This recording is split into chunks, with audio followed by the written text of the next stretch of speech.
শহরে ব্যবসা করার সঠিক রূপ লাভ হবে দ্বিগুণ। দেখেন, যখন আপনার অনেকে আছে ঢাকা থাকেন এবং অনেকে আছে শহরে থাকেন, অনেকে আমাকে প্রশ্ন করে থাকেন এবং রিসেন্টলি আমাকে অনেকে কমেন্ট করে থাকেন যে রুবেল ভাই, আমরা তো ঢাকা থাকি, তাহলে আমরা ব্যবসা করতে চাই, আপনি কি ব্যবসা করবেন এবং কিভাবে আপনার জন্য হেল্প করতে পারে এবং কোন ব্যবসাটা করলে আপনার জন্য পারফেক্ট হবে। আজকে এই ভিডিওতে সেই বিষয়টি একদম ক্লিয়ার করার চেষ্টা করবো।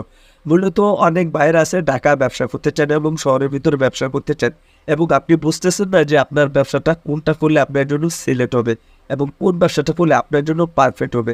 আপনি এটাও বুঝতেছেন না যে ব্যবসাটা কোথা থেকে করবেন এবং কোন জায়গা দিলে আপনার জন্য ভালো হবে এবং মালগুলো কোথা থেকে কিনবেন।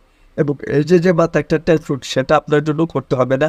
তবে এই ভিডিওটি যদি আপনি দেখেন তাহলে আপনার ভিতরে অনেকটা আইডিয়া চলে আসবে। একটু কষ্ট করে ভিডিওটি দেখতে থাকুন, না টেনে সম্পূর্ণ ফুল ভিডিও, তাহলে দেখা যেতেছে আপনার জন্য অনেকটা হেল্পফুল হয়ে যাবে। সো ফার্স্ট টাইমে এসে দেখ, আপনি কি আগে পরে কখনো শহরে এসেছেন?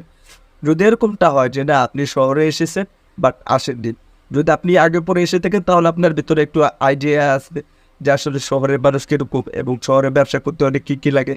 আর যদি এটা হয় যে না আপনি শহরও কখনো আসেননি বা ঢাকা শহর আপনি কখনো আগে পরে আসেননি, আপনি একদম নতুন, তাহলে দেখা যাচ্ছে আপনার জন্য একটু প্রবলেম হতে হবে যে মানুষের সাথে কীভাবে কথা বলতে হবে এবং কোথা থেকে আপনাকে ব্যবসা শুরু করতে হবে, মালগুলো কোথা থেকে কিনতে হবে, সেটার জন্য আপনার জন্য একটু সমস্যা হতে পারে। তবে এই ভিডিওটি যদি দেখেন তাহলে আপনি একদম ক্লিয়ার হয়ে যাবেন।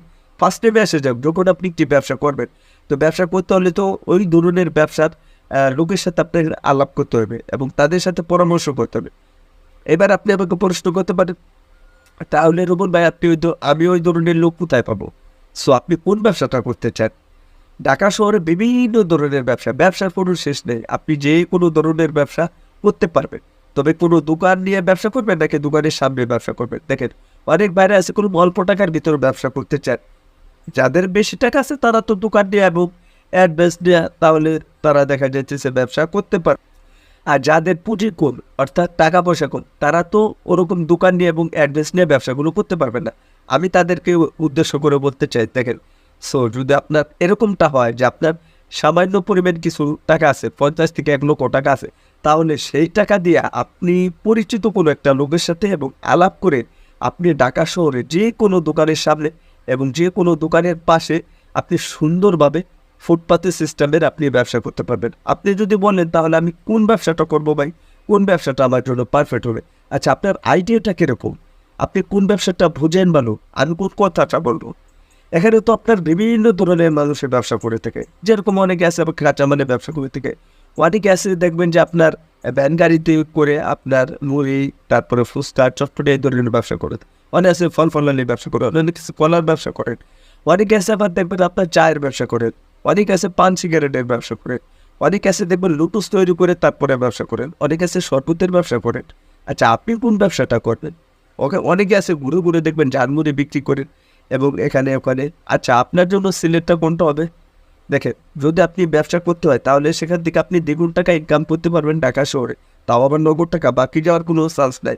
তবে ফুটপাতে আমি একটু রিকোয়েস্ট করে বলতেছি এটাই যে আপনার ঝামেলাটা কম থাকবে। যেরকম হ্যান্ড ব্যাস নিয়ে ব্যবসা করতে হলে যদি আপনার বেশি টাকা থাকে তাহলে আপনি সেটা করতে পারেন, আর যদি আপনার সামান্য পরিমাণ অল্প কিছু টাকা থাকে তাহলে আমি বলতে চাই যে আপনি চাইলে ফুটপাতে যে কোনো জায়গায় একটি দোকান নিয়ে এবং দোকানের সামনে হোক কিংবা দোকানের পাশে হোক আপনি নিয়ে যে কোনো ব্যবসা করতে পারবেন। যেরকম জুতা, স্যান্ডেল, তারপরে গিয়ে আপনার হেডফোন কিংবা টি শার্ট এবং আমাদের মতন এরকম গেঞ্জি নিয়ে এবং বিভিন্ন ধরনের ব্যবসা করতে। ঢাকা শহরে দেখবেন নানা ধরনের ব্যবসার অভাব নেই, সকল ধরনের মানুষ আছে। আচ্ছা আপনি কোন ধরনের ব্যবসা করতে চান এবং সব ধরনের মানুষ আপনি পেয়ে যাবেন, সব ধরনের ব্যবসার লোক আপনি পাবেন।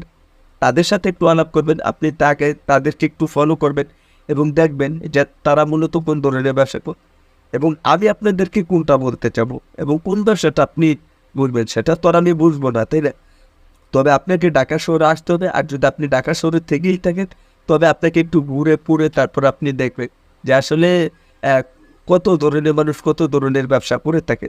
তখন তারা যেরকম আপনাকে যদি একজন পুলিশ শুধু ফুটপাতে সামান্য পরিমাণ যে মুড়ি বিক্রি করে থাকে, সেও দৈনিক দেখবেন যে আপনার 1000 থেকে 1200, 1300 এবং 1500 টাকা পর্যন্ত বিক্রি করে থাকে। সেখান থেকে কি তার 500 থেকে 600 টাকা লাভ থাকে না? অবশ্যই থাকে, তারও বেশিও থাকে, এটা তো আমি কম বললাম। কিন্তু প্রতিদিন আপনি এরকম টাকা বিক্রি করতে পারবেন, তারপর আবার নগদ টাকা। সো এইগুলো যদি আপনি বিক্রি করেন, তাহলে দেখা যেতেছে আপনার এই যে একটা আইডিয়া এবং এই যে একটা অভিজ্ঞতা, তাহলে আপনার ভিতরে চলে আসবে। যেরকম যদি আপনি এই বিষয়টা বুঝেন, যেরকম আপনি একটা ফ্লাক্স কিনলেন, রং চা এবং কিছু বিস্কিট এবং আপনার সিগারেট নিয়ে আপনি ঘুরে ঘুরে বিক্রি করলেন। এতে যদি আপনি ব্যবসা করতে পারেন, তাহলে প্রতিদিন দেখা যেতেছে আপনার সর্বনিম্ন ১,০০০ টাকা বিক্রি করতে পারবেন। আর যদি একটু কষ্ট করেন, তাহলে ১৫০০ থেকে ২,০০০ টাকার মতন বিক্রি করতে পারবেন। আপনি আমাকে প্রশ্ন করতে পারেন, তাহলে এটার পুঁজিটা কিরকম লাগবে? এটা পুঁজি দেখা যেতেছে আপনার ৫ থেকে ৬,০০০ টাকা হবে। আচ্ছা, এত টাকা কিসের জন্য আমি বলছি?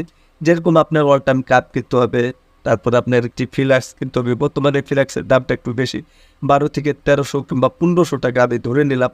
তারপরে আপনার দেখা যাইতেছে সিগারেট, কিছু মাল আপনাকে কিনতেও হবে। তারপরে দেখা যেতেছে আপনি যেখানে থাকবেন, সেখানে তো ব্যাচেলার সিস্টেম থাকতে হবে, ঘর ভাড়া দিতে হবে, আপনার নিজের খরচা। বাট আপনি কেউ হোটেলে খাবেন না, নিজে পাক করে খাবেন নাকি মেসে খাবেন, সমস্ত কিছু মিলটাল করে কোনো আপনার ৫ থেকে ১০,০০০ টাকার একটা প্রয়োজন। যদি ১০,০০০ টাকা থাকে তাহলে বেশ ভালো কথা, যদি না থাকে তাহলে সামান্য ৫,০০০ টাকার ভিতরে আপনি এই ধরনের ব্যবসাটা করতে পারবেন। এইবার আমাকে অনেক প্রশ্ন করতে পারেন, এখান থেকে কোনো আপনি প্রচুর পরিমাণে ইনকাম করতে, আর যদি আপনার এরকম মনে হয় যেটা আপনি এটা একদম ঝামেলা ছাড়া, আপনার জন্য একদম ঝামেলা ছাড়া। আর যদি আপনি বলেন যে না ভাই, আমি এই ধরনের ব্যবসা করবো না, আমি একটু ফুটপাতে অন্য ধরনের ব্যবসা করব, এবং বিভিন্ন মানুষ দেখবেন যে বিভিন্ন জুতো, স্যান্ডেল, তারপরে আপনার টি শার্ট, গেঞ্জি, বাক্স, এবং অনেকে আছে দেখবেন যে হেডফোন এবং মোবাইলের ক্যাসিং এবং কাভার, এই ধরনের ব্যবসা করে থাকেন। আপনি চাইলে সেগুলো করতে পারবেন। আর যদি রান্না বান্নার কোনো ব্যবস্থা থাকে, তাহলে অনেকে আবার ফুচকা, জানমুড়ি এবং আপনার দেখবেন অনেকে আছে ছোলা বিক্রি করেন। আমি সমস্ত বিষয়ের কথা বললাম, মানে আপনি যেটা বুঝবেন, আপনি যেটা জানবেন, সেটা নিয়ে আপনি ব্যবসা করতে পারবেন। অনেক বাইরে আছে দেখবেন যে আপনার কাঁচামালের ব্যবসা করতে চান। আচ্ছা, যদি আপনি কাঁচামালের ব্যবসা করতে চান, তাহলে দেখা যেতেছে আপনি যদি ঢাকা শহরে যেরকম শ্যামবাজার থেকে নিতে পারেন, আপনি শিক্ষণের থেকে নিতে পারেন, মানে কামরাঙ্গের চর শিক্ষণ, সেখান থেকেও নিতে পারবেন। এরকম কয়েকটা আড়ত আছে, আপনি সেখান থেকে যদি আপনি পুরান ঢাকার ভিতরে হয়ে থাকেন, তাহলে ওখান থেকে মাল কিনে নিয়ে আপনি কাঁচামালের ব্যবসাগুলো করতে পারবেন। অনেকে আছে আবার সবজি বিক্রি করেন। এরকমভাবে বিভিন্ন মানুষ ব্যবসা করে থাকেন। আর এসে অনেকে আছে দেখবেন মাছের ব্যবসা করে থাকেন।